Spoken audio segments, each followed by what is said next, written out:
안녕하세요.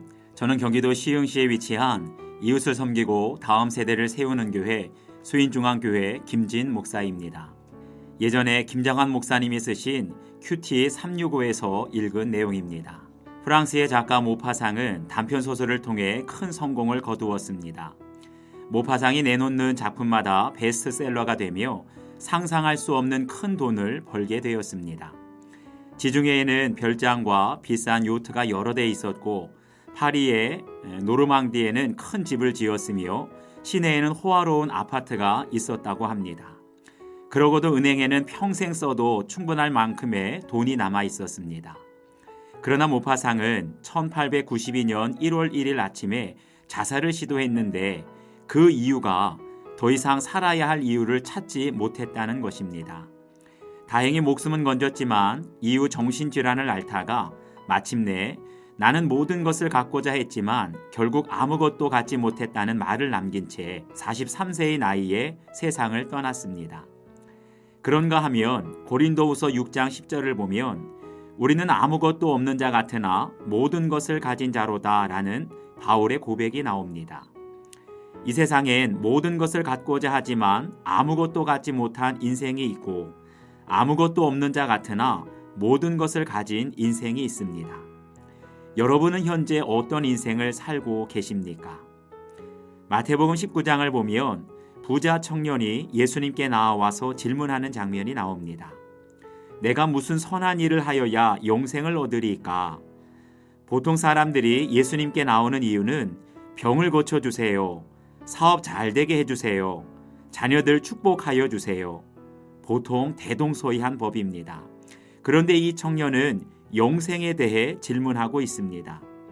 한마디로 이 부자 청년은 돈과 지위와 학벌도 있는데 거기에 영성까지 갖췄으니 사람들이 부러워할 만한 것은 다 가진 사람 아니겠습니까? 그런데 이 청년은 은혜와 믿음으로 영생을 얻는 것이 아니라 어떤 선한 행위를 해야 영생을 얻을 수 있다고 생각했습니다. 예전에 목회자 큐티 세미나에 참석했을 때 김양재 목사님이 하셨던 말씀이 생각납니다. 우리들 교회에서 아무리 큐티를 해도 자기 죄를 보지 못하는 사람이 있다는 겁니다. 그런데 하루는 바로 그 집사님이 큐티 세미나에서 간증을 하는 것입니다. 저는 모든 것, 예배와 헌금과 봉사와 가정생활, 직장생활을 완벽하게 하는 사람이라고 생각했는데 아무리 큐티를 해도 저의 죄가 보이지 않는 것이 고통이었습니다. 그런데 어느 순간 공동체에서 지체들이 자기 죄를 고백하는 모습을 보면서 혼자 속으로 생각하기를 아니 어떻게 저런 죄를 지을 수 있지? 왜 저렇게 찌질하게 살까 하면서 다른 사람을 정죄하는 제 모습을 보고 회개하였습니다. 우리가 알아야 할 사실은 영생은 결코 우리의 선행이나 어떤 행위로 얻을 수 있는 것이 아니라는 사실입니다.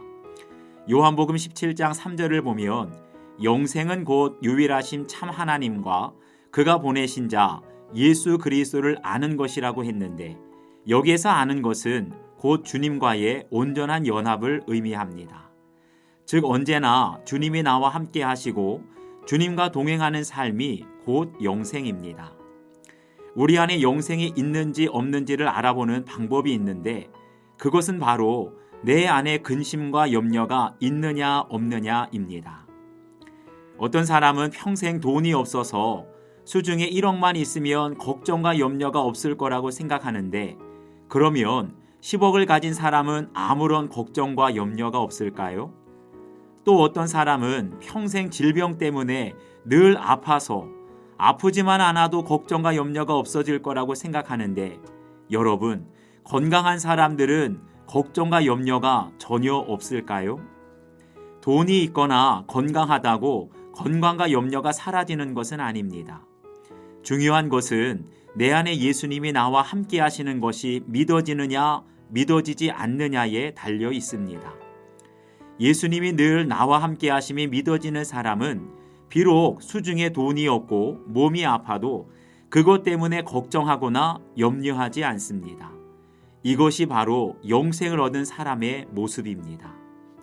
여러분은 주님 앞에 나온 진짜 이유가 무엇입니까? 돈 때문입니까? 자녀 때문입니까? 아니면 영생을 위해서입니까?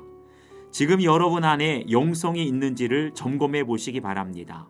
예수님을 믿고 걱정과 염려가 사라지셨습니까? 저는 경기도 시흥시에 위치한 수인중앙교회 김진 목사입니다.